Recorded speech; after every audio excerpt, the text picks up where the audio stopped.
Nous allons examiner dans cette deuxième table ronde ce que le climat fait aux tensions géopolitiques dans le monde et à quel point la question du climat peut être instrumentalisée, arsenalisée parfois pour générer, amplifier ou exacerber certaines tensions qui existent. Et c'est une table ronde qui fait écho à la dernière note de l'Observatoire Défense et Climat que nous avons publiée en novembre dernier et qui portait précisément sur la question de l'utilisation des vulnérabilités stratégiques, des vulnérabilités climatiques comme outil stratégique. Et donc, la table ronde va poursuivre dans ce sens en regardant quelles sont les tensions qui aujourd'hui s'organisent autour des ressources hydriques, autour des ressources agroalimentaires, des opérations HADR, et donc, en d'autres termes, comment la question du changement climatique peut devenir un levier stratégique dans les tensions pour divers acteurs étatiques ou non étatiques d'ailleurs. Et pour en parler avec nous, nous avons quatre intervenants que je vais rapidement vous présenter. Euh, Sophia Kabey, d'abord, qui est là à ma gauche, qui est docteur en relations internationales de l'Université du Queensland, qui est aujourd'hui consultante indépendante, qui est chercheuse associée au programme Climat, Environnement et Sécurité de l'ERIS, où vous travaillâtes d'ailleurs, Sophia, il y a quelques années, ce qui me permet d'utiliser cette forme peu usitée du passé simple. Laura de Murtas, nous ne nous connaissons pas encore, mais nous allons bientôt nous connaître davantage puisqu'on se revoit la semaine prochaine. Vous êtes chargée de projets et de relations extérieures au club Déméter, qui, je le rappelle, est un club qui se penche sur les questions de sécurité alimentaire et d'agriculture. Éléonore Dufaux, vous travaillez avec nous à l'Observatoire Défense et Climat et vous êtes chercheuse au sein du programme Climat, Environnement et Sécurité de l'IRIS. Enfin, capitaine de vaisseau Adrien Char, vous êtes actuellement auditeur de la 75e session du Centre des hautes études militaires et de l'Institut des hautes études de défense nationale. Et vous êtes surtout, c'est comme ça que nous nous sommes connus, vous êtes l'ancien commandant du porte-hélicoptère amphibie Tonnerre, sur lequel j'ai eu le plaisir de faire un séjour il y a maintenant presque 18 mois. Voilà. Et vous avez commencé votre carrière dans la marine, dans le déminage, avant d'être commandant de la frégate Ventose, et puis évidemment le Tonnerre. Merci à tous les quatre de nous avoir rejoints pour cette table ronde, et je vais commencer par donner la parole à Sophia. Je ne sais pas pourquoi je me tourne vers la droite en te cherchant alors que tu es à ma gauche. Euh, pour te demander, Sophia, de quelle manière est-ce que le climat ou la météo, à défaut du climat, sont ou pourraient être instrumentalisés dans le cadre d'une stratégie de levier stratégique. Bonjour à tous. Merci. Merci François pour... J'ai fait une bêtise.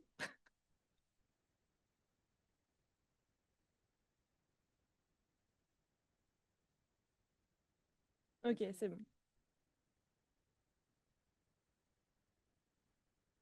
Parfait. Donc rebonjour à tous. Merci François pour l'introduction. Alors c'est vrai que pendant la première table ronde, à plusieurs reprises, vous avez dû entendre un mot, le mot géo-ingénierie. Et durant les prochaines 10 minutes, je vais tenter d'expliquer comment en fait des techniques qui sont présentées comme des solutions au changement climatique peuvent être utilisées à des fins politiques et ou stratégiques. Donc autrement dit, comment la géo-ingénierie peut-elle être instrumentalisée? Alors avant tout, il faut définir ce terme, car le mot géo-ingénierie fait l'objet de nombreux débats. Et donc c'est important d'abord de préciser que ces débats ils proviennent à la fois des sphères scientifiques et politiques. Et donc la définition que je retiendrai dans le cadre de cette intervention est basée sur celle qui a été produite par un groupe de chercheurs en 2014, de chercheurs français dans le cadre d'un projet de l'Agence nationale de recherche. La géo-ingénierie désigne en fait l'ensemble de techniques ou de pratiques qui sont mises en œuvre ou qui sont envisagées afin de corriger à grande échelle les effets de la pression anthropique sur l'environnement. Et cette définition elle a deux implications importantes. La première, c'est que la géo-ingénierie n'est pas un ensemble homogène. Elle regroupe en fait une diversité de pratiques et on va le voir juste après. La seconde implication importante, c'est cette géo-ingénierie, elle peut viser plusieurs cibles. L'océan, le cycle de l'eau, l'atmosphère ou encore l'albédo terrestre. Et donc, pour comprendre leur potentiel d'instrumentalisation, c'est indispensable de distinguer en fait les familles de techniques qui sont regroupées sous ce terme. Donc, je vais me concentrer aujourd'hui sur deux grandes catégories. La modification de la météo, c'est-à-dire du temps, à court terme et à petite échelle, et en deuxième temps, sur la modification du climat, qui implique des interventions qui sont beaucoup plus structurelles, donc globales, et impliquent l'entièreté de la planète. Sa distinction, elle est fondamentale pour deux raisons. La première, c'est l'échelle spatiale et temporelle de ces deux techniques qui visent soit le climat, soit la météo. Et la seconde implication, c'est que la modification de la météo d'une part et du climat d'autre part sont à des niveaux d'avancement technologique extrêmement différents. Et donc, lorsqu'on veut parler d'instrumentalisation, cet aspect technologique, donc de diffusion, d'utilisation, est bien sûr fondamental. Alors d'abord, la modification de la météo. La principale technique est l'ensemencement des nuages qui vise en fait à faire tomber la pluie sur une zone précise. Donc la méthode est relativement simple. On diffuse dans les nuages des particules chimiques, principalement de l'odure d'argent, par avion, au sol via des générateurs ou en utilisant des fusées. Et ces particules elles vont venir favoriser la condensation, la formation de gouttes et donc les précipitations.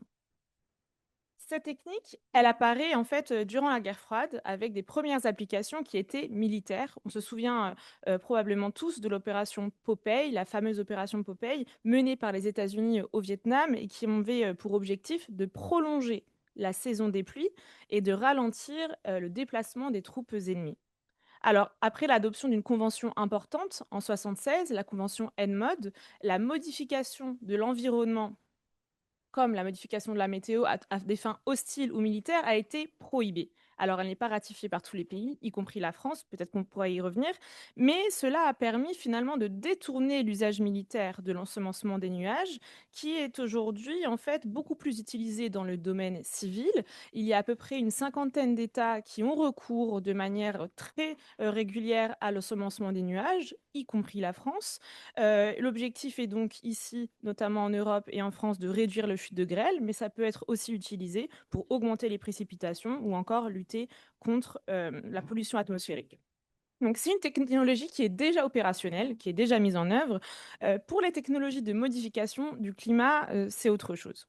En fait, les techniques de modification du climat, elles ont un objectif spécifique, c'est d'intervenir à grande échelle sur le système climatique dans son ensemble. Et l'objectif ici, dans leur déploiement, c'est soit d'atténuer en fait les changements climatiques ou de réduire leurs effets. Donc on distingue deux ensembles. Parmi les techniques de modification du climat, on en a qui cherchent à agir sur les causes du changement climatique et donc de l'atténuer, et d'autres qui cherchent uniquement à se concentrer sur les conséquences des changements climatiques et de réduire donc leurs effets.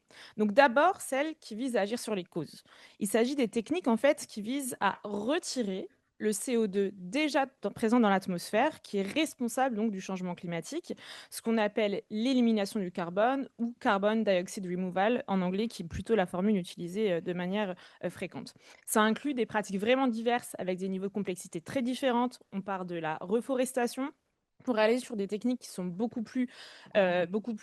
requièrent beaucoup plus d'ingénierie, comme la capture directe du carbone dans l'atmosphère. Alors rapidement, parce que je ne vais pas me concentrer lors de mon propos sur l'instrumentalisation sur ces techniques, je veux juste noter deux enjeux qui me semblent fondamentaux. La première, c'est qu'au regard des retards pris par les différents responsables politiques sur les efforts d'atténuation, le recours à ces techniques d'élimination du CO2 est d'autant plus probable et sera fait en fait pour pouvoir atteindre les objectifs pris par les États et notamment les objectifs de neutralité climatique, c'est-à-dire un équilibre entre les émissions et les absorptions. Et ça, c'est important de le noter parce qu'aujourd'hui, ces technologies sont largement intégrées à tous les scénarios d'atténuation, les scénarios produits par le GIEC, produits par l'Agence internationale de l'énergie également. Et donc, ça nous place aussi dans une forme de dépendance future à des technologies qui sont et qui font face aujourd'hui à des défis de scalabilité, c'est-à-dire de diffusion à grande échelle pour différentes raisons. D'une part, des incitations économiques qui ne sont pas assez fortes, avec un prix de la tonne de CO2 qui est encore trop faible, mais aussi des défis liés en fait qui sont logistiques et qui sont territoriaux. On a besoin d'espace pour pouvoir justement mettre en œuvre toutes ces différentes technologies. Donc comme je le disais, je rentre pas plus dans le détail, contrairement à celles dont je vais vous parler maintenant, les technologies qui visent à agir sur les conséquences du changement climatique et en particulier une manifestation dont vous entendez toujours parler, l'augmentation de la température moyenne globale. Donc ici, l'objectif, ça va être de réduire artificiellement la température moyenne globale en ayant recours à différents types de pratiques. Donc on a par exemple des techniques qui peuvent être plutôt locales, comme le blanchiment des nuages marins que vous voyez sur le graphique. Pardon, je n'ai pas changé la slide. Excusez-moi. Des débats, voilà, donc des technologies plutôt locales comme le blanchiment des nuages marins. Le blanchiment des nuages marins a particulièrement été initié, en Australie notamment, pour lutter contre le blanchiment des coraux avec des premières expérimentations depuis, 2020. On a une deuxième technologie sur laquelle je vais beaucoup me concentrer qui est planétaire, c'est l'injection d'aérosols stratosphériques.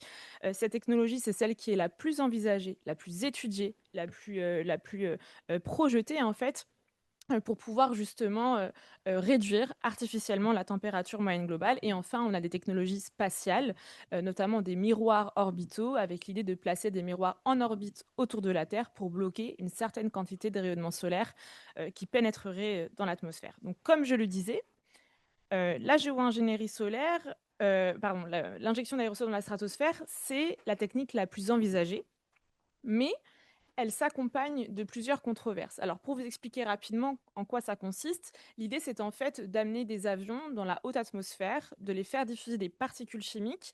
Différents types de particules sont étudiés, et ces particules viendraient agir comme une sorte de voile miroir qui viendrait bloquer en fait une certaine quantité de rayonnement solaire afin que celui-ci ne pénètre pas dans l'atmosphère. Donc, l'idée, c'est de réduire le bilan radiatif terrestre et d'agir sur la température à travers ça.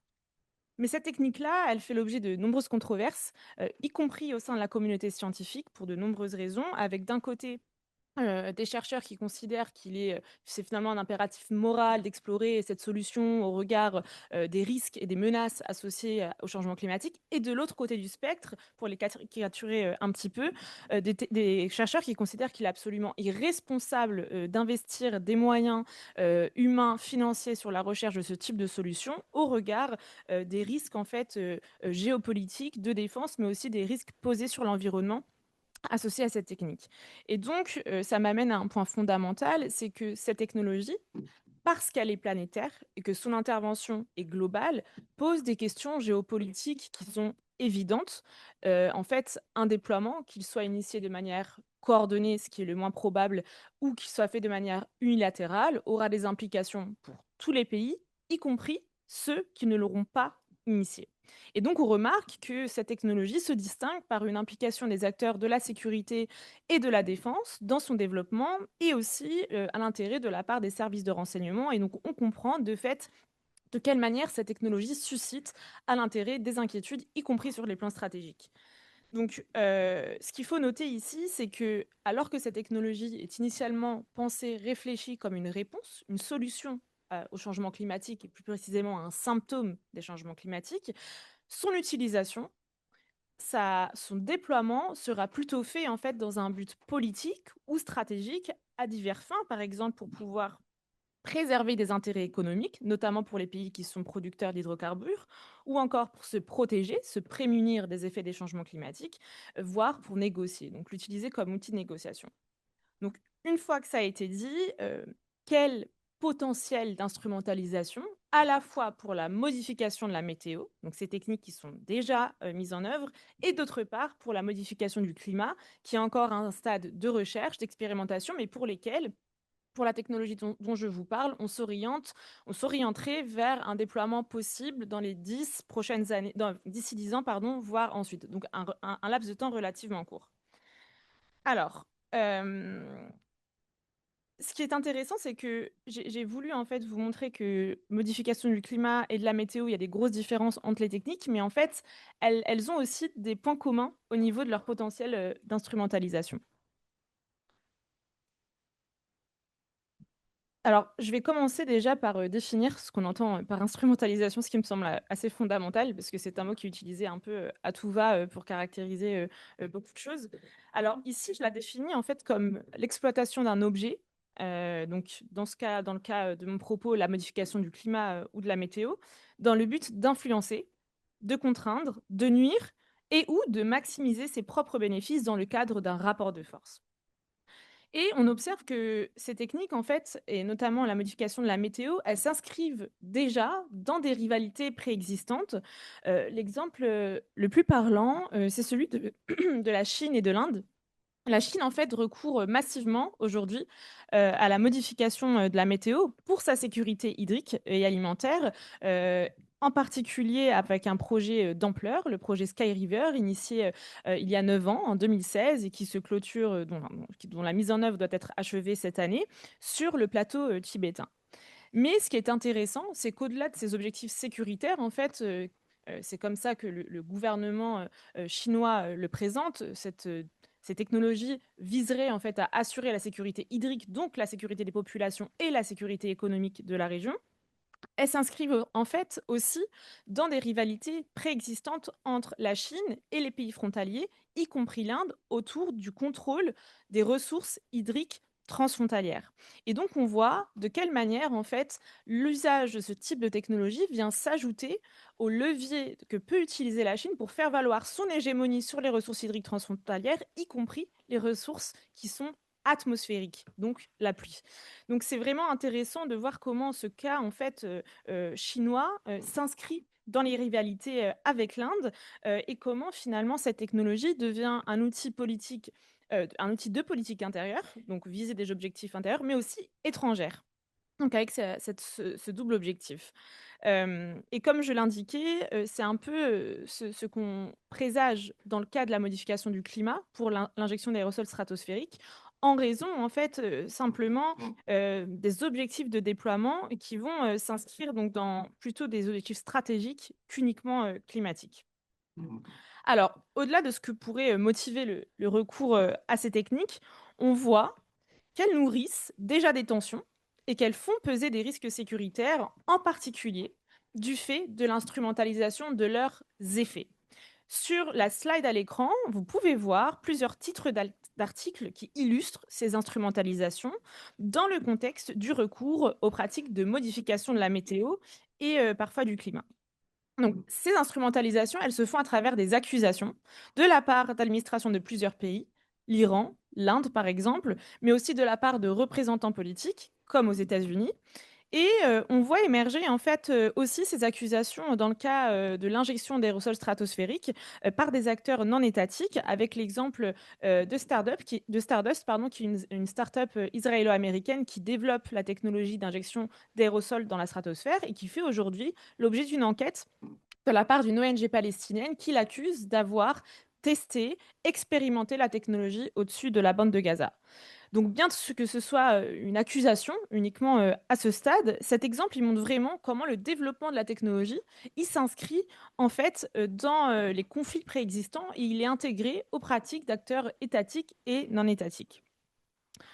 Alors, les exemples d'articles que je vous ai montrés, ils sont aussi pertinents pour, souligner un enjeu vraiment central, celui de l'attribution et plus particulièrement celui de l'incapacité d'attribution. En fait, le cœur du problème avec ce type de technologie, c'est qu'il est aujourd'hui impossible d'attribuer un aléa météo climatique, une sécheresse, une inondation, un cyclone, une tempête.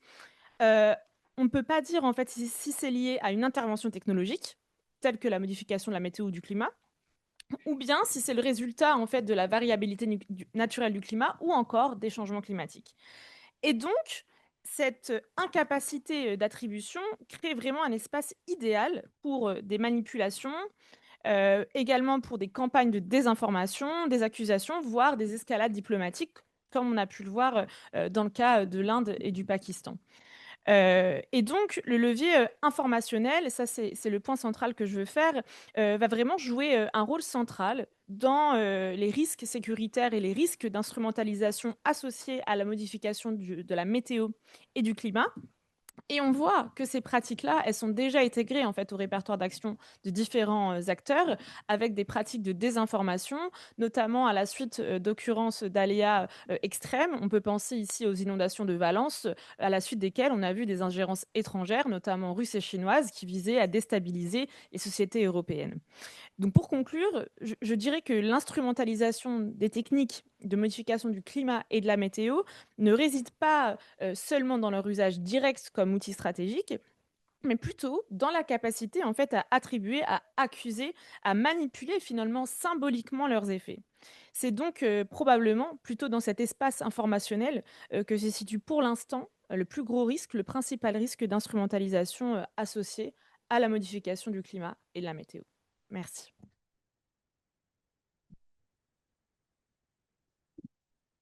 Merci beaucoup, Sophia. Et on peut craindre que ce risque de manipulation dans l'espace informationnel n'aide pas évidemment à l'apaisement du débat sur ces questions de géo-ingénierie, qui est un débat qui est déjà, et tu l'as rappelé, extraordinairement polarisé. Autre type d'instrumentalisation, sur celle qui concerne l'alimentation et en particulier les céréales, je cède maintenant la parole à Laura de Murtas du Club Déméter qui va nous parler de l'instrumentalisation du blé. Oui, bonjour à toutes et à tous et merci pour l'invitation.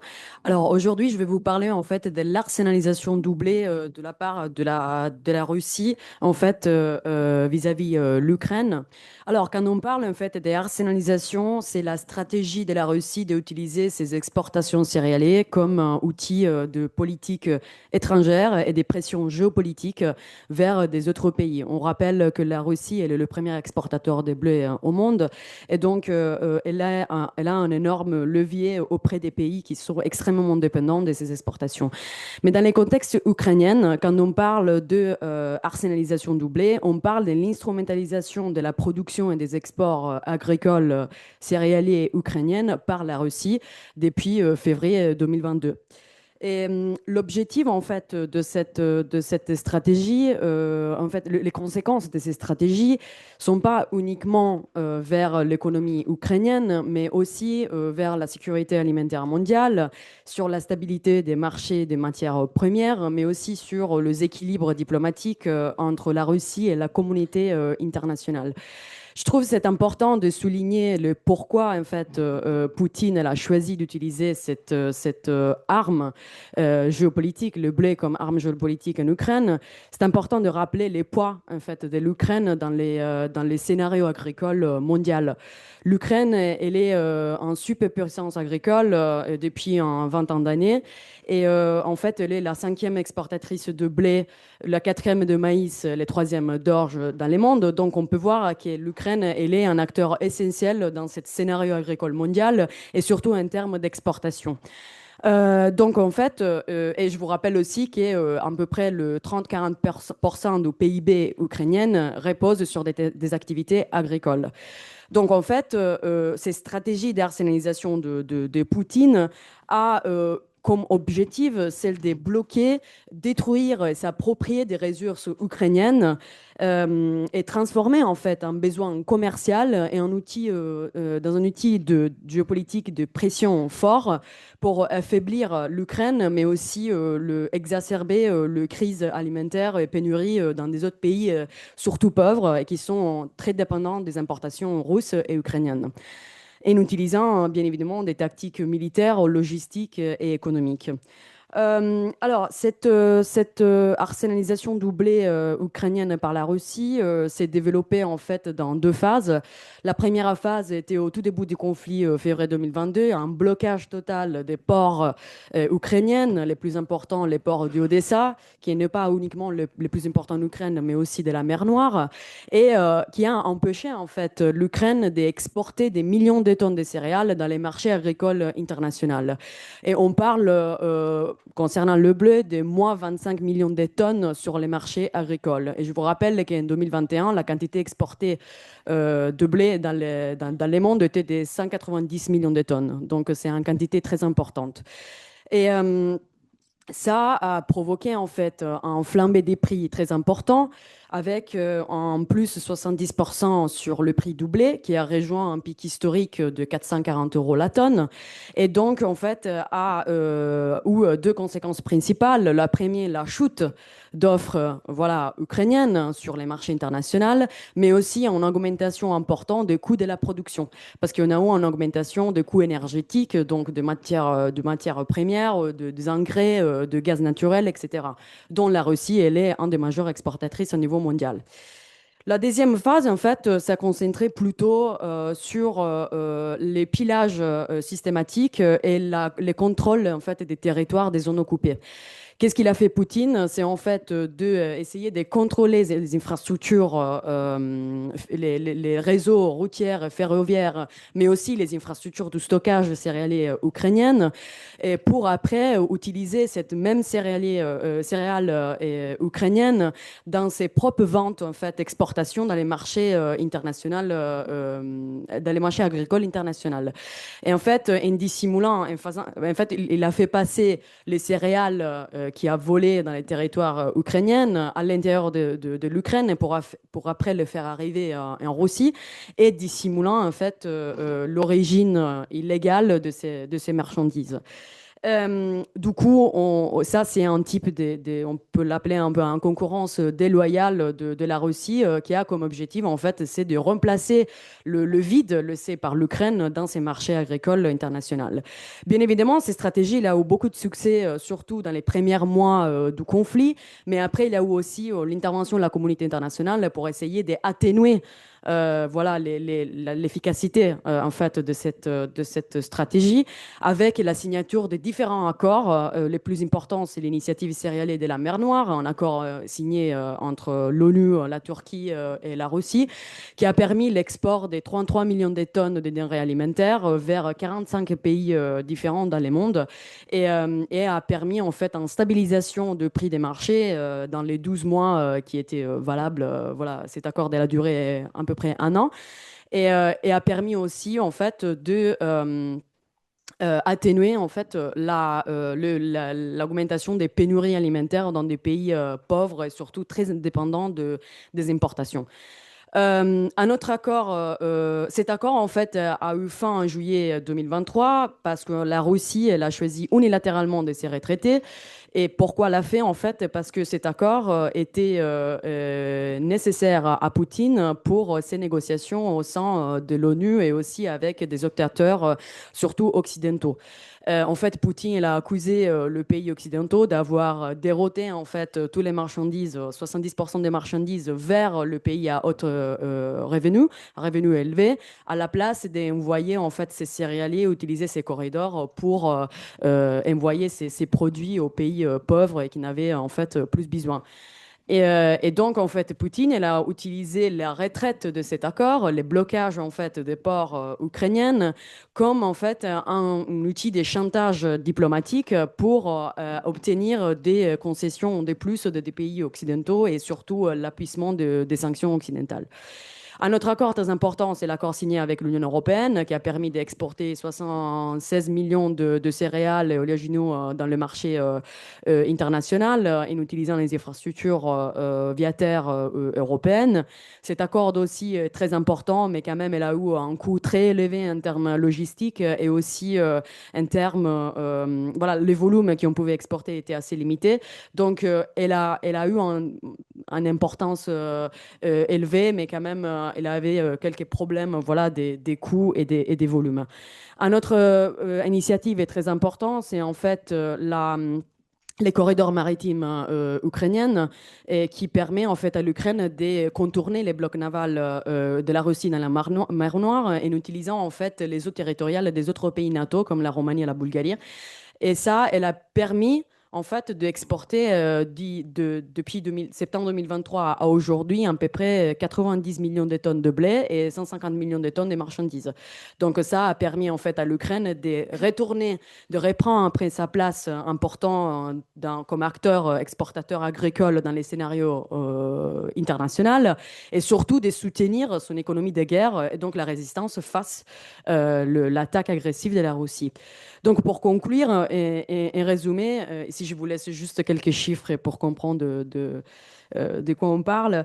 Et en fait, cette stratégie d'arsenalisation doublée ukrainienne par la Russie a quatre axes, a eu quatre en fait conséquences très importantes, mais pas uniquement au niveau local ukrainien, mais aussi a eu des conséquences vraiment très fortes sur les contextes internationaux et surtout sur la sécurité alimentaire mondiale, sur la volatilité des prix doublés et sur en fait la politique en fait de la Russie face à la communauté internationale qui a utilisé en fait le blé comme un outil politique et de générosité vers le pays dépendant des importations. Qu'est-ce qu'il a fait Poutine? Il a dit bah écoutez, en échange de votre neutralité et pas des critiques vers mon opération spéciale en Ukraine, je vais vous donner le prix, le blé à des prix très bas certaines fois aussi gratos, et surtout des pays africains. Et c'était le cas du sommet à Sochi avec le pays africain où Poutine avait promis des énormes quantités de blé gratuitement pour des pays qui les soutenaient. Et en dernier point, voilà, bien évidemment, cette stratégie est très utile à Poutine, surtout les pillages voilà, du stockage ukrainien et les blocages total des ports ukrainiens, est utile pour augmenter en fait ses revenus et ses ressources pour financer en fait sa guerre contre l'Ukraine, mais aussi pour contourner en fait les sanctions occidentaux qui bien évidemment, ils n'ont pas empêché en fait d'avoir toujours une place très importante dans les commerces agricoles internationaux. Merci beaucoup. Merci Laura. Et avec Éléonore Dufaux, on va poursuivre cette discussion sur l'instrumentalisation de la ressource en blé en se tournant peut-être cette fois-ci davantage vers l'Afrique et le Moyen-Orient. Exactement. Merci beaucoup, mais merci à mes copanélistes pour leur présentation intéressante. Je vais en effet compléter les propos de ma collègue Laura sur la manière dont la Russie a, donc, on l'a bien compris, arsenalisé le blé en Ukraine et la manière dont elle l'a instrumentalisé vers l'Afrique pour obtenir de nouveaux marchés, pour contraindre ses adversaires ou de futurs partenaires, mener de nouvelles relations. Et je reprends donc la définition de Sophia de l'instrumentalisation là-dedans, parce qu'elle convient exactement à ce que je vais vous raconter. Donc je ne vais pas répéter tout ce que Laura, pardon, a pu expliquer précédemment, mais donc avant la guerre, l'Ukraine jouait un rôle extrêmement important dans l'approvisionnement de l'Afrique et du Moyen-Orient spécifiquement. Entre 20 et 25% des importations de blé étaient faites par l'Ukraine dans la région. Et lorsque l'invasion de la Russie a créé un effondrement partiel de la production agricole ukrainienne, on est passé à un chiffre de 9% d'importation. Donc c'est vraiment un gap extrêmement significatif pour des pays en Afrique et au Moyen-Orient qui sont dépendants d'une part du blé pour leur consommation alimentaire régulière et des importations. Cette chute des importations ukrainiennes, elle a donc ouvert un espace et comme Laura l'a très bien dit, la Russie tente de combler cet espace, de combler ce vide pour des questions évidemment d'avantages économiques, mais également pour, dans une logique plus holistique, de réduire les capacités ukrainiennes à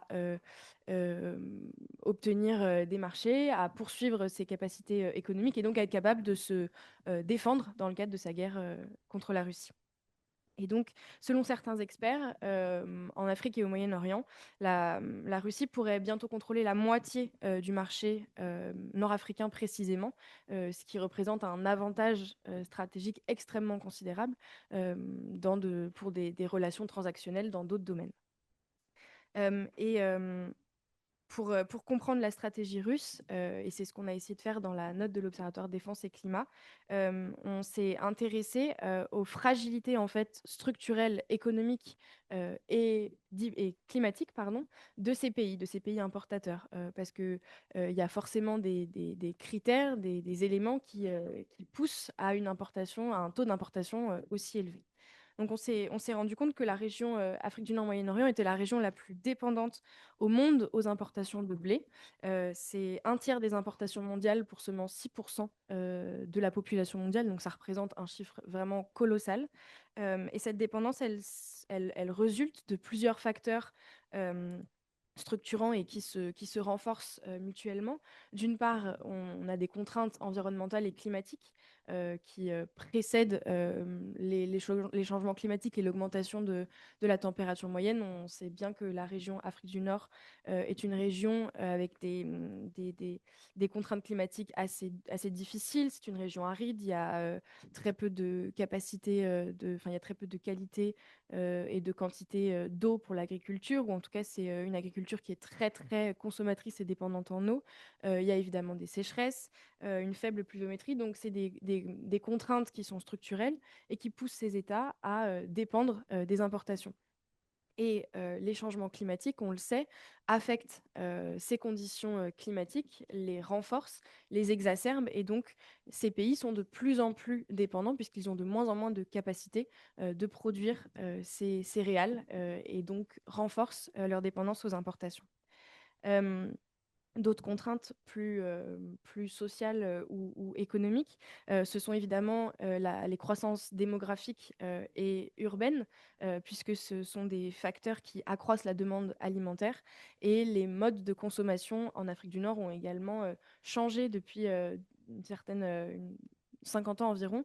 Et ils ont développé une dépendance au blé, aux céréales, dans leur mode alimentaire. On a également souligné des contraintes plus politiques. Et là, ça peut être soit des choix politiques, donc des États qui vont plutôt miser sur des importations bon marché, plutôt que sur un renforcement des capacités locales d'agriculture.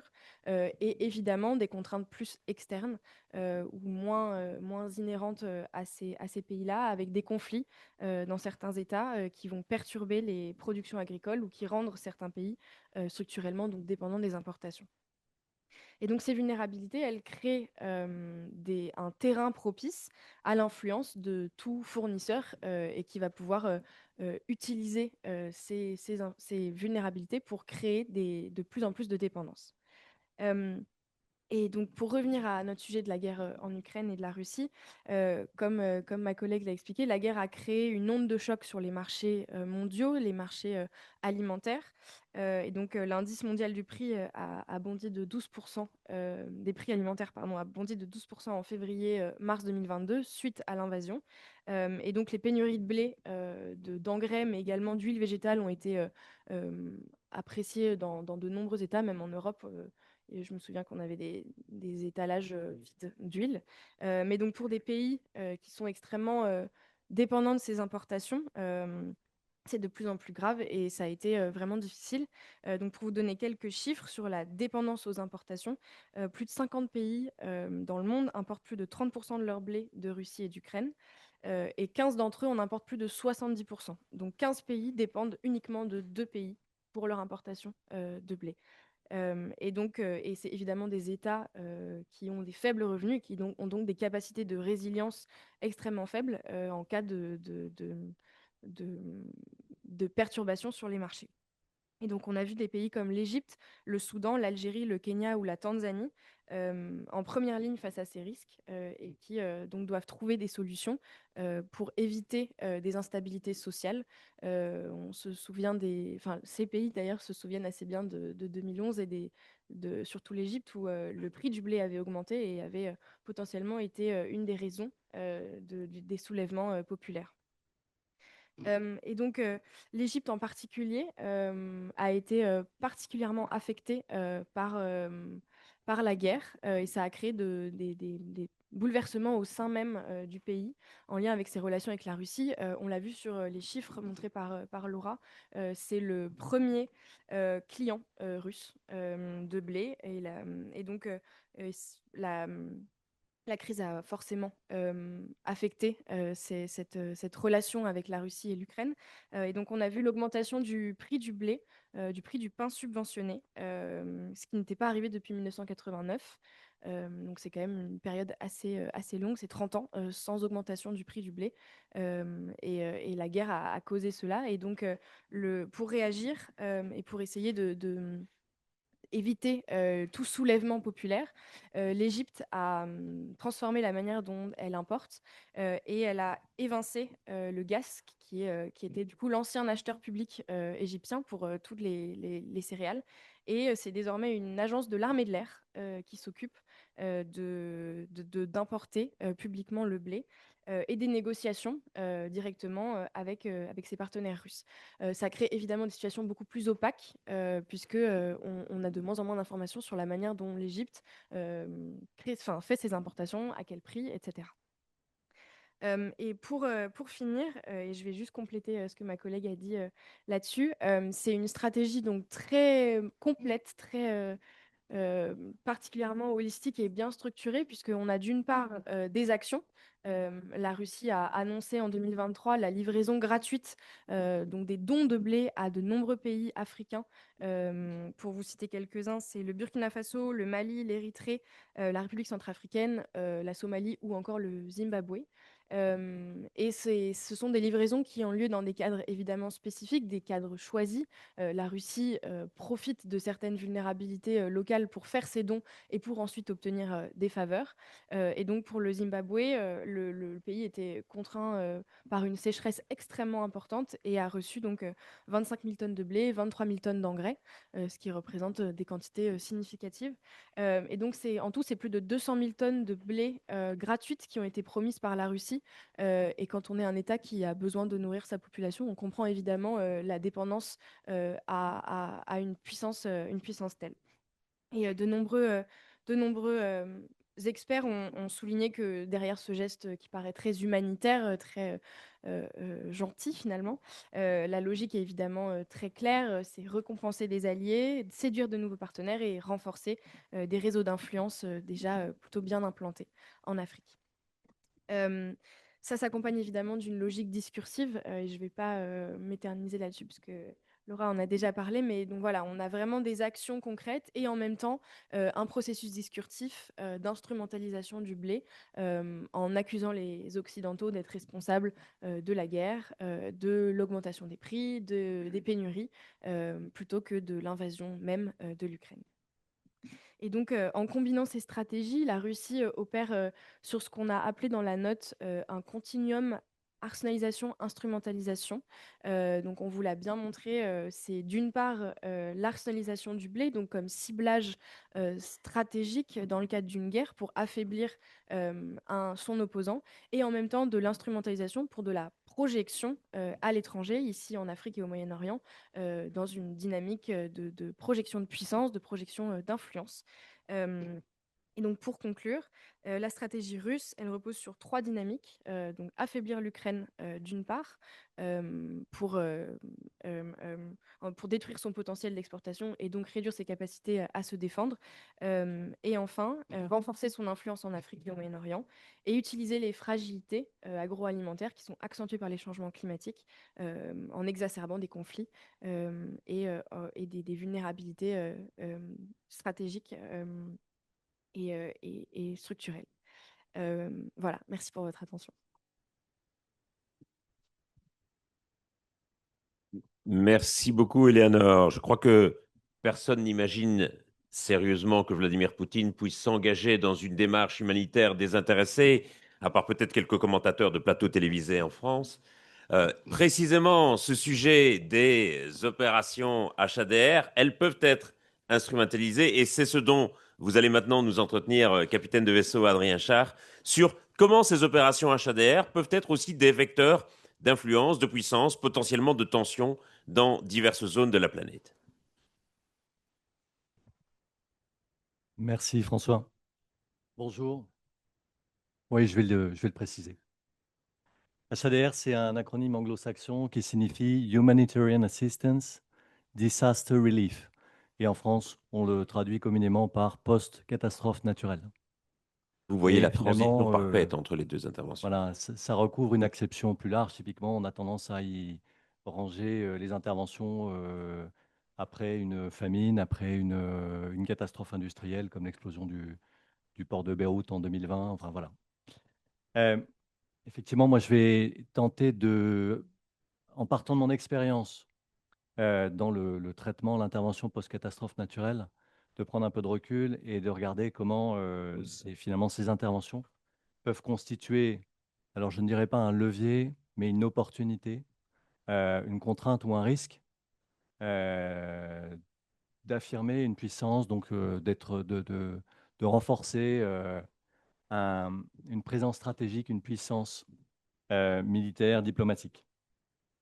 Je n'appelle pas ça un levier parce que jusqu'à l'intervention de Sofia Cabej à ma gauche, j'ignorais qu'on pouvait peut-être un jour provoquer des catastrophes naturelles et donc l'utiliser de façon délibérée. Donc je vais plutôt me concentrer sur en quoi ça constitue une opportunité.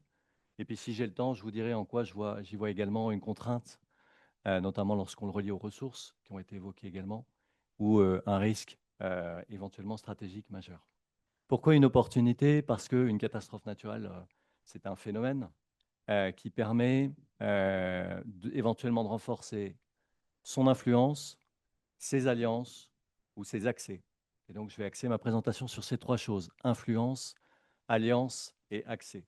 D'abord, je vais rappeler ce que c'est qu'une opération HADR ou post-catastrophe naturelle. Et ensuite, je regarderai ce que ça permet d'offrir. Généralement, une opération HADR, post-catastrophe naturelle, suite à un phénomène climatique majeur, c'est une opération interministérielle au niveau national qui est déclenchée soit sur le territoire national, soit à l'étranger. Interministérielle parce qu'elle fait appel à un certain nombre de capacités et de responsabilités. C'est très rarement effectué au seul niveau national. Généralement, on le fait en coalition. On mène une opération multinationale. Ça fait appel énormément aux armées. Pourquoi? Parce que les armées, elles ont une aptitude à travailler dans le chaos. Elles sont faites pour le chaos, intrinsèquement. Et une catastrophe naturelle, c'est le chaos.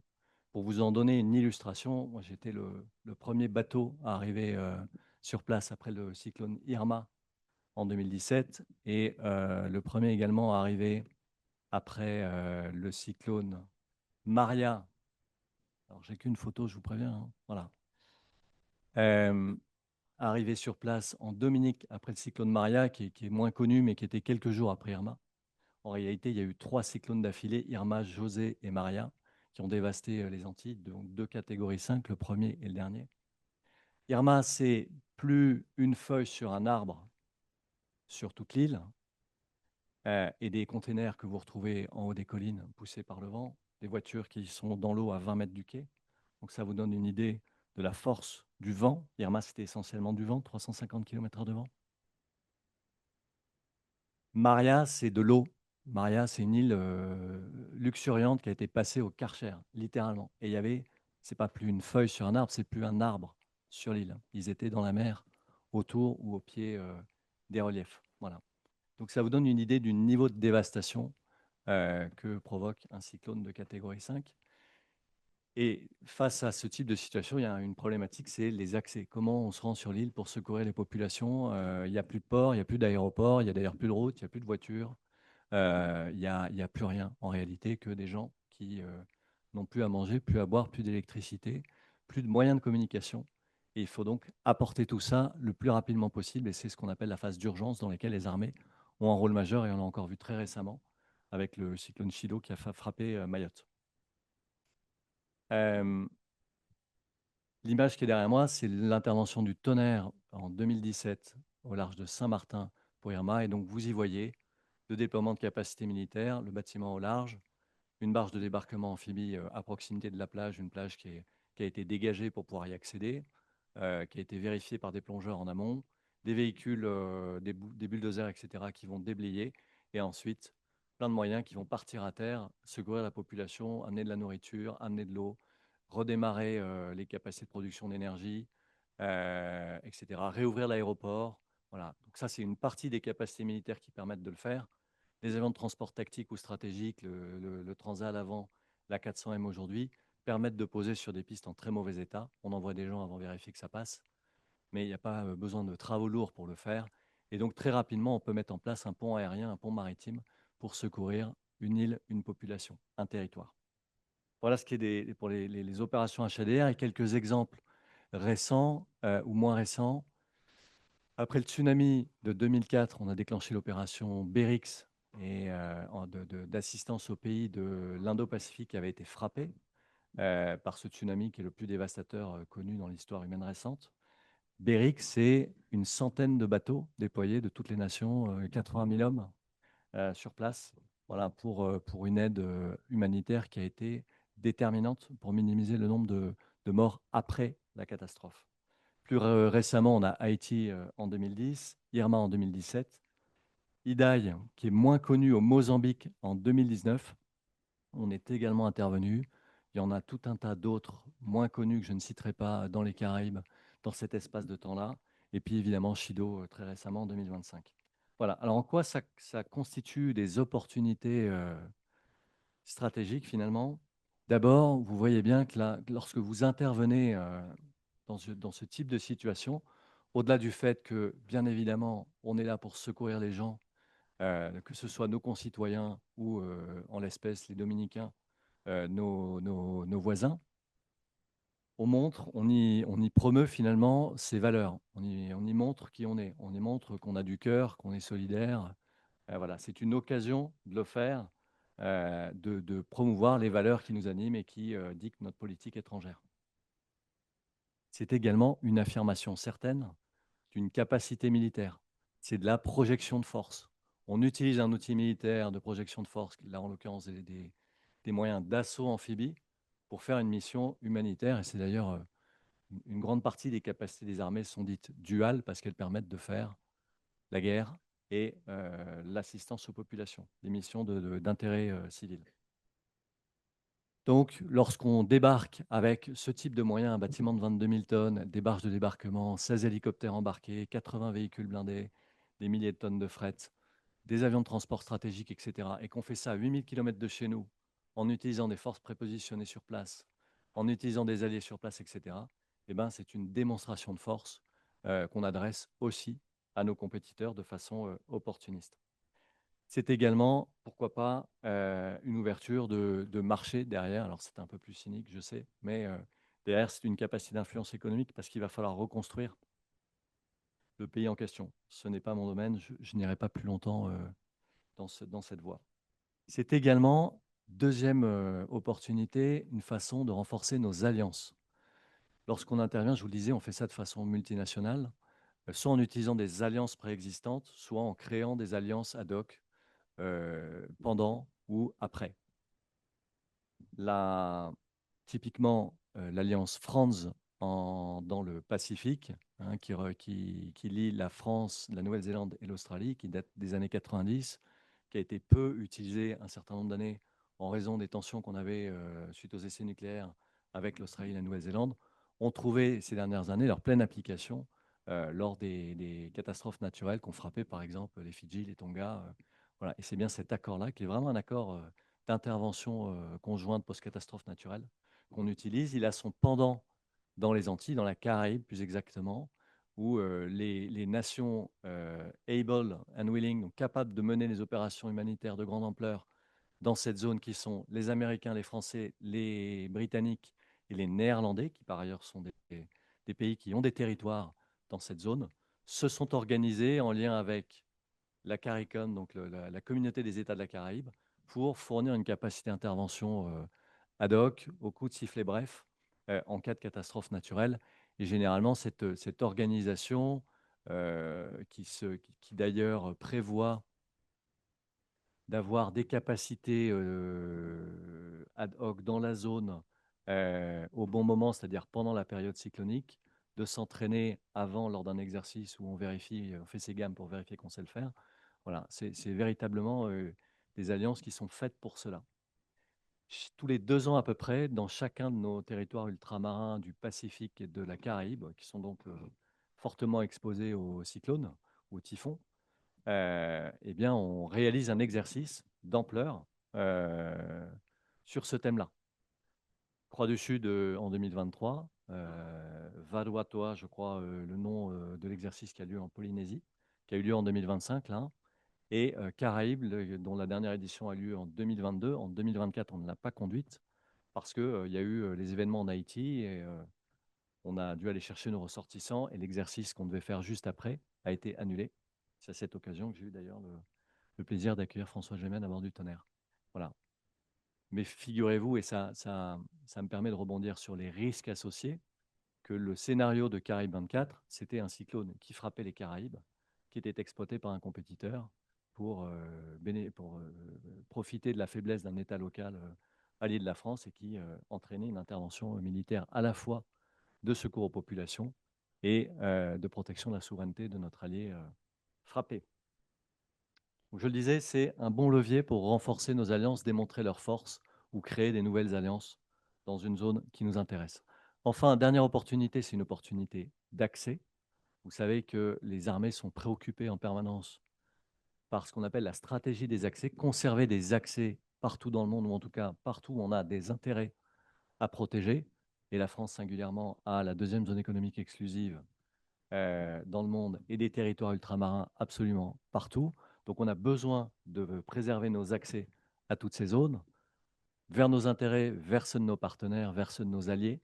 Et donc, finalement, et là c'est vraiment opportuniste, les catastrophes naturelles sont une opportunité d'accéder à une zone du monde qui est contestée, qui est disputée, où nos intérêts sont menacés, pour y affirmer notre puissance, comme je viens de vous l'évoquer, et l'image l'illustre, euh, pour vérifier que les accès sont toujours praticables, pour y mener des opérations de renseignement, d'évaluation de l'environnement, levée hydrographique, mesure de bathycélérimétrie, mesure de portée anti-sous-marine, etc. Vous voyez, on a là un prétexte qui est difficile à opposer pour aller dans une zone du monde et voir ce qui s'y passe ou montrer qu'on peut y aller. Je vous donne un exemple concret. Alors, il n'y a pas de zone contestée dans les Caraïbes. Par contre, il y en a un certain nombre en Asie Pacifique, vous le savez. Une catastrophe naturelle qui frapperait un pays de la mer des Chines ou riverain de la mer de Chine méridionale nous amènerait à déployer des forces en quantité supérieure à ce qu'on fait d'habitude. On y a envoyé quand même le groupe aéronaval cette année et on y envoie fréquemment des groupes amphibies. Ce serait une opération d'une ampleur encore supérieure si on le souhaitait, pour finalement secourir les populations, mais aussi promouvoir la liberté de navigation, notre capacité à passer, etc. Imaginons l'un de nos compétiteurs, un typhon qui frappe Taïwan, eh ben, vous pouvez être certain qu'il y aura deux acteurs qui voudront intervenir en secours de Taïwan, les Chinois et les Américains. Voilà. D'ailleurs, nos compétiteurs ne s'y trompent pas. Ils en ont fait une doctrine.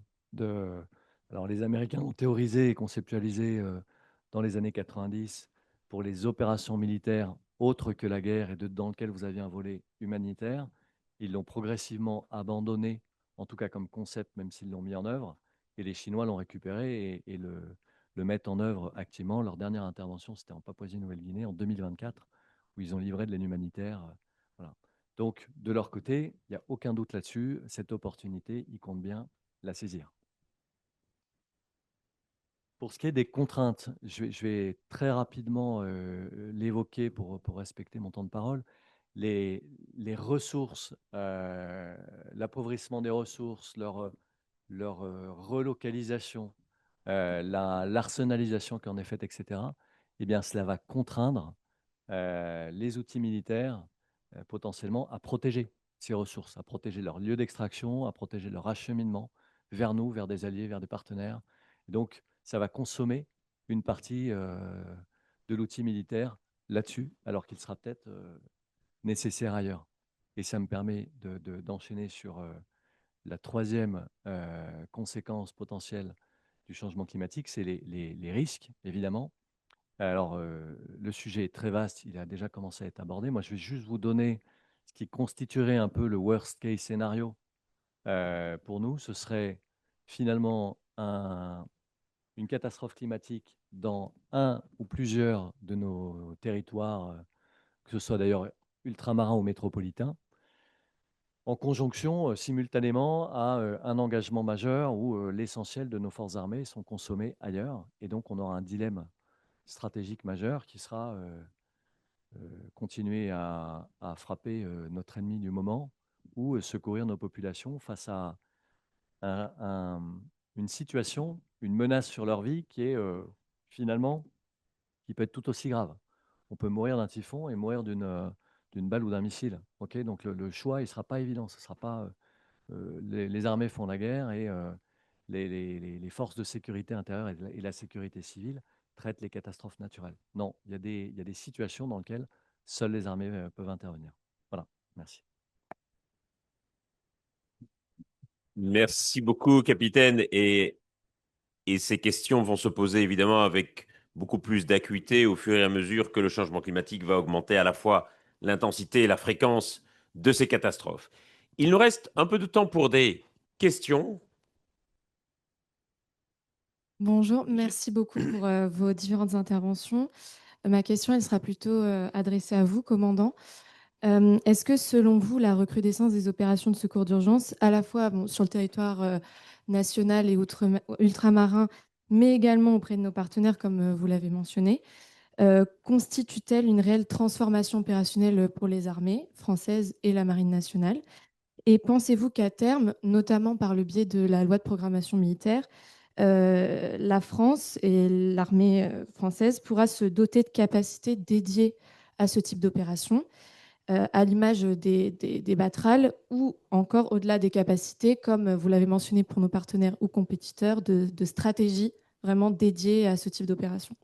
Merci. Merci. On va prendre une deuxième question dans la foulée et une troisième derrière.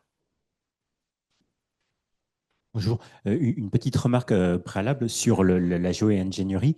Il me semble qu'il faut quand même préciser que la géo-ingénierie ne fonctionne pas.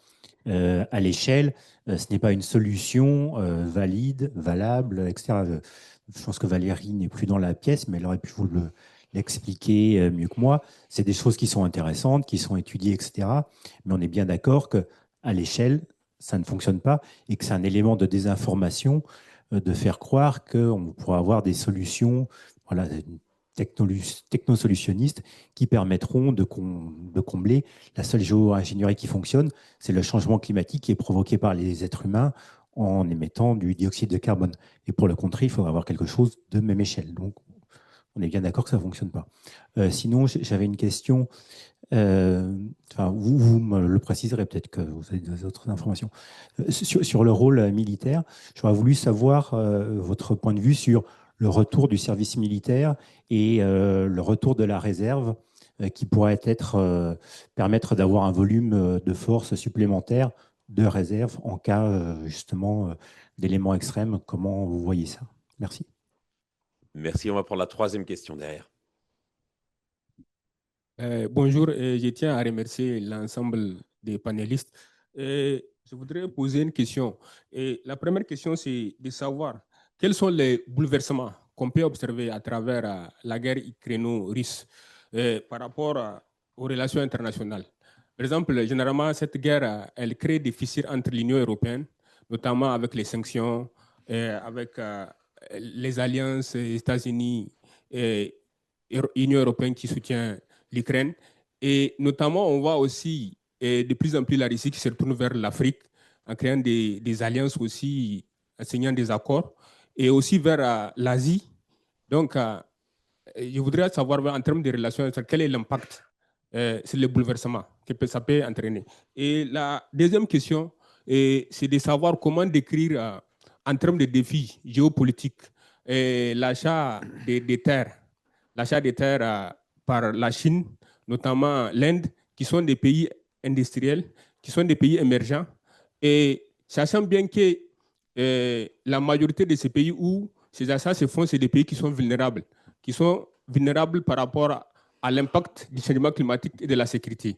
Et en prenant l'exemple du Libéria, où 75% des terres sont achetées par la Chine et qui est un pays beaucoup plus impacté par l'insécurité. Et aussi au Sahel, où l'insécurité sévit, le changement climatique avec la désertification, vraiment avec la rareté des pluies. Je pense que... OK, je vous remercie. Merci. Merci. Je suis désolé, je fais abréger les questions pour que plus de questions puissent être prises. Donc, des questions sur est-ce que la France peut se doter de nouvelles capacités? Est-ce qu'elle a besoin de plus d'hommes et d'une plus grande réserve? Est-ce que la géogénérie, est-ce que ça fonctionne ou est-ce que c'est juste un leurre informationnel? Quelques mots sur les stratégies d'accaparement des terres et puis, si on a l'occasion, sur les fissures que provoquent les guerres au sein d'alliances préexistantes. Vaste programme. Vaste sujet. Pour répondre à la question de Julie qui est partie, ouais, bon, des capacités, là voilà, des capacités militaires dédiées à l'intervention post-catastrophe naturelle, je n'y crois pas, mais finalement, c'est pas grave. Pardon. Très bien. Je n'y crois pas, mais ce n'est pas grave parce que finalement, la plupart des capacités militaires, comme je le disais tout à l'heure, sont duales et permettent d'intervenir de façon unique dans les catastrophes naturelles. Donc voilà, les forces amphibies en sont l'illustration, les avions de transport tactique, les matériels du génie qui permettent de faire de la reconstruction dans des endroits où il n'y a plus rien. Tout ça, lorsqu'on reconstruit un outil militaire, ce qu'on est en train de faire à travers la loi de programmation militaire actuelle et la précédente, on développe des capacités qui ont une première vocation qui est militaire, faire la guerre, défendre le pays. Mais, coup de bol, ça tombe bien, elles sont aussi aptes à intervenir dans ce genre de cas. Donc, je ne crois pas qu'on ait... Enfin, en tout cas, on n'a pas le luxe d'acquérir, compte tenu de nos moyens financiers limités et du contexte stratégique actuel, on n'a pas le luxe d'acquérir des moyens dédiés. Mais ce n'est pas grave. Pour ce qui est du service militaire volontaire, pour répondre tout de suite sur la question et le relier à cette question, finalement, c'est la question des moyens pour intervenir suite aux catastrophes naturelles. Évidemment, plus on a de paires de bras entraînées, formées, compétentes, qui peuvent prendre des risques pour ce type d'opération, et plus généralement dans les armées françaises, mieux c'est. Okay, surtout si on est confronté à une juxtaposition des crises et des conflits, qui fera qu'on sera face à un dilemme, au dilemme stratégique que j'évoquais tout à l'heure. Oui, ce sont des opérations dites bas du spectre, des opérations post-catastrophe naturelle, où les risques sont essentiellement HSCT. Okay, voilà, c'est ne pas se couper, ne pas choper une saloperie qui traîne dans l'eau, etc. Donc, c'est tout à fait envisageable d'y envoyer des gens qui ne sont pas des soldats de métier ou qui n'ont pas encore été formés complètement. Donc, je pense que ça peut faire partie du panel des opérations où on emploierait, je ne vais pas utiliser le terme d'appeler parce que c'est pas ce qui est visé avec le SMV, mais des gens. Alors, les réservistes, on les emploie déjà massivement. Okay, dans toutes nos opérations, que ce soit des opérations bas du spectre ou de haute intensité, on a des réservistes absolument partout dans les armées françaises aujourd'hui. Merci pour la remarque. Alors, j'ai passé une partie conséquente de mon propos introductif à distinguer les différentes familles et à ne pas, en tout cas, à dire qu'il ne faut pas, et c'est dangereux, je pense, de regrouper la diversité des pratiques que j'ai évoquées sous un même terme, géo-ingénierie. Pour plusieurs raisons. La question que j'ai posée, d'une part, leur diffusion ou non aujourd'hui dans les différents espaces, et sur la question de l'efficacité. Pour la modification de la météo, je suis tout à fait d'accord avec vous. La modification de la météo, il y a des controverses scientifiques sur leur efficacité. On estime aujourd'hui qu'elle produirait une efficacité estimée entre 0 et 20%, ce qui est assez faible. Mais ce qui est intéressant de noter, c'est que cela et ce manque de consensus scientifique n'empêchent pas le recours, n'empêche pas les investissements et n'empêche pas en fait leur diffusion massive au regard. Et le premier exemple que j'ai mentionné, mais qui me semble vraiment très intéressant, c'est ce programme fédéral lancé par la Chine pour plusieurs millions en fait de dollars et qui vise justement à l'utiliser. Pour ce qui est de la géo-ingénierie solaire et les pratiques de modification du climat, tout dépend en fait de quelle efficacité on parle. Est-ce qu'elle est efficace sur la température moyenne globale et quels sont les risques en fait qui y sont associés? Je pense que vous faites référence au débat qu'il y a autour des techniques polaires et d'injection dans les zones polaires qui a fait l'objet de beaucoup de débats ces derniers mois. La littérature scientifique sur ces techniques-là, il y a encore beaucoup d'incertitudes. Et ça, c'est net là-dessus. Mais ce qu'il faut comprendre, c'est que ça n'empêche pas les investissements. Et ce qu'il faut comprendre aussi, c'est que la question de l'efficacité, de la rationalité scientifique n'est pas celle qui guide le politique et n'est pas celle qui guide la géopolitique. Et donc, aujourd'hui, on m'a demandé d'intervenir sur les questions d'instrumentalisation et la question des risques sécuritaires associés. À mon sens, il est plus dangereux d'éluder le potentiel de recours à ces technologies sur l'argument qu'elles ne seraient probablement pas efficaces sur l'objectif qu'elles viseraient, plutôt que de concéder en fait à la probabilité qu'on y ait recours en fait, peu importe en fait qu'elle soit efficace ou pas pour d'autres objectifs. Eh bien si, pour d'autres objectifs, je rappelle quand même que l'injection d'aérosols dans la stratosphère permettrait à un État de contrôler le climat global et donc de contrôler les climats régionaux. Que ce soit que ce soit performé rhétoriquement et donc dans une déclaration, ou que ce soit effectif, parce qu'en fait on aura beaucoup de mal. Ça prendra plus de 2 ans de recul de pouvoir évaluer en fait les effets réels de l'injection d'aérosols dans la stratosphère. Donc la question de l'efficacité, elle est centrale et malheureusement, c'est pas celle qui guide les investissements, c'est pas celle qui guide ceux qui en font la promotion aujourd'hui, dont je ne fais pas partie, hein. Attention, je suis extrêmement critique de ces pratiques-là, je ne pense pas que ce sera le seul argument qui pourrait guider en fait le recours et leur efficacité finale. Ouais.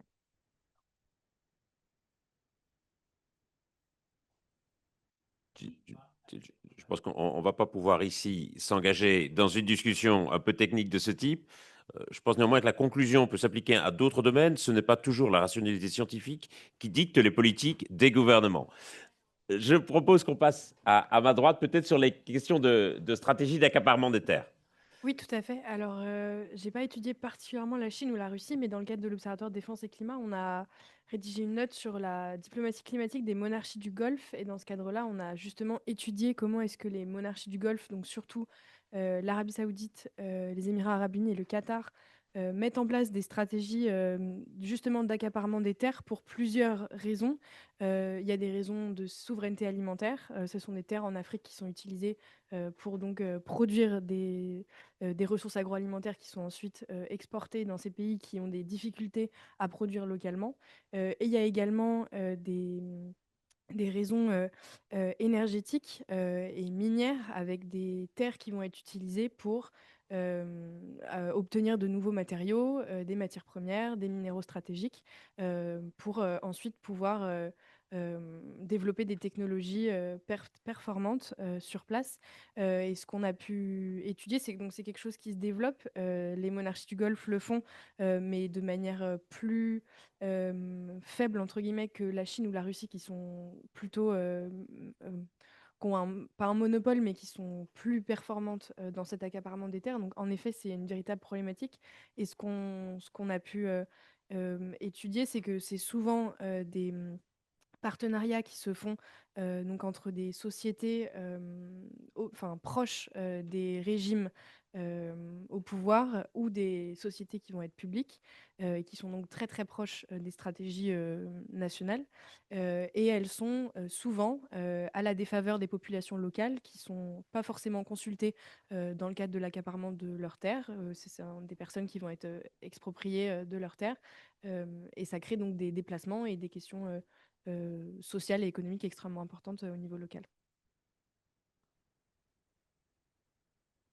Merci beaucoup. Nous arrivons au terme du temps imparti, mais dans ma grande magnanimité, nous pouvons prendre une dernière question peut-être. On ne va pas pouvoir la prendre tous.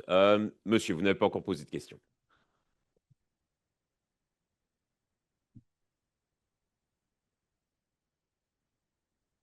Merci. Ça me permettra d'aborder une question qui intéresse un petit peu aussi la première table ronde. Alors, je réagis à ce qu'a dit Monsieur Char sur l'opportunité s'il y avait un désastre en mer de Chine, dans la zone du Pacifique de ce domaine, je pense que la France serait loin d'être seule présente. À la suite d'une discussion avec une personne avec qui je débat beaucoup, qui parlait de la Chine avec la question de Taïwan, etc., j'ai regardé les cartes des bases militaires états-uniennes dans cette zone. Et j'ai remarqué, j'ai observé que la Chine est un pays qui est totalement entourés par le Sud, pas totalement, 80-90%, depuis l'Afghanistan jusqu'au Japon, en passant par les... bon, il y a les Philippines, mais l'Indonésie, voilà. Donc, tout le secteur des archipels, etc., ou presque tout, est contrôlé militairement par les États-Unis. Alors, je conçois bien que la Chine a besoin d'augmenter sa production halieutique, par exemple, en contrôlant les mers. Ça a été dit dans la précédente table ronde. Et bon, il y a également une position de force qui est souhaitée. Mais je pense que là, on est quand même dans une position qui est assez difficile et qui est problématique parce que j'observe qu'on n'est pas tellement dans la coopération, du coup, on est plus dans la confrontation et qui n'est pas très bonne pour l'avenir du climat et des ressources de la Terre. Voilà. C'est le moins qu'on puisse dire. Et nous allons aussi prendre pour conclure une question en ligne qui nous est posée par M. Bernard Hay, qui nous remercie d'abord pour nos contributions et qui se demande quelles peuvent être les conséquences pour la cohésion sociale des territoires d'outre-mer face à l'augmentation de l'intensité des événements climatiques. Et c'est une question qui est également pour vous, Adrien. Il vous interroge également sur l'asymétrie un peu des réponses quand on voit la dévastation au Sri Lanka en ce moment.